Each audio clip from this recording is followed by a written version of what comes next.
Manaya Todicheenes was born in 1886. He is Palila and Javier Todicheenes' only child. His early years were filled with many lovely memories. He loved playing in the ocean. His father often played music for him and his mother. Manaya inherited his love for music at an early age. When he was old enough, his father gifted him his own guitar. Javier would teach him all he knew about the stringed instrument. Manaya became obsessed. He would practice every day and night. As he started to improve, he performed for his parents. He would also sing like his father. When he wasn't playing music, he would be swimming. There wasn't a day he wasn't in the ocean. He would swim for hours just to see how far he could go. One afternoon there was a storm. Manaya tried swimming back home, but the waves were aggressive. With the water whipping him around, he could no longer stay afloat. Swallowed by the waves, he was met with his demise. On a separate island, a little girl was cleaning the beach of litter. She didn't even notice Manaya until the waves brought him to shore. The girl quickly ran to get help. Despite being in the water for several hours, Manaya was still breathing. The people of the island knew exactly why. They brought him in to recover. The little girl watched him closely and curiously. When he finally woke up, he was frightened and confused.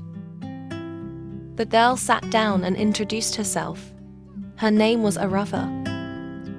She mentioned a prophecy about a boy who died in the ocean, only to be brought back by the same water that killed him. Manaya didn't understand what she was saying and wanted to talk to an adult. She led him through the village to where they were. She brought him to her father Davis, who was the leader of the village. Manaya asked to be brought home immediately.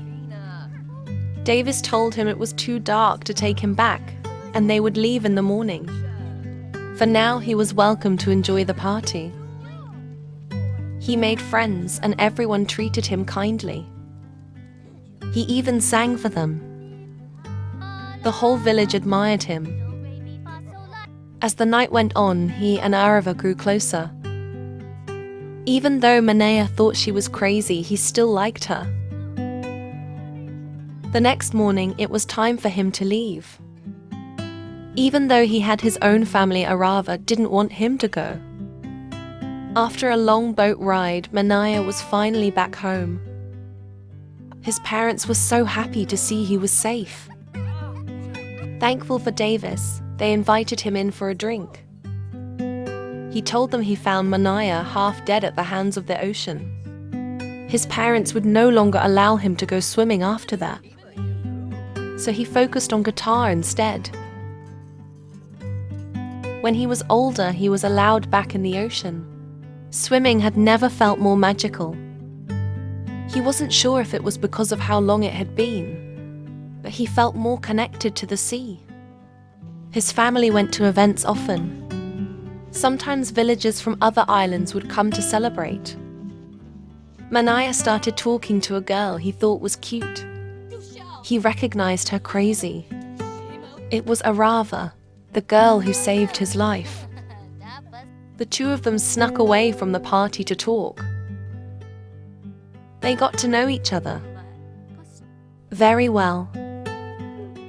But after that night, they wouldn't see each other again. The next week, there was a massive hurricane. It had completely torn the island apart. Their entire home was destroyed. But that wasn't all they lost. Manaya's father Javier had lost his life during the storm. No words could describe how heartbroken they were. Arava had come to give her condolences. Her village and everyone in it was also lost in the storm. The only reason she survived was because of the prophecy. She told him that they were going to be parents to a very special child. Manaya was in such shock that he had no words. He moved her in with them. His mother welcomed her with open arms. During her stay, Manea asked her about the prophecy she always spoke about. She told him that the ancestors wrote of everything that's happened to them. Their baby would be the protector of the island, and the one the ancestors were waiting for. Manea didn't know how to feel. That was a lot of pressure to put on a child. 9 months later, their son Kaimana was born. He was everything they needed.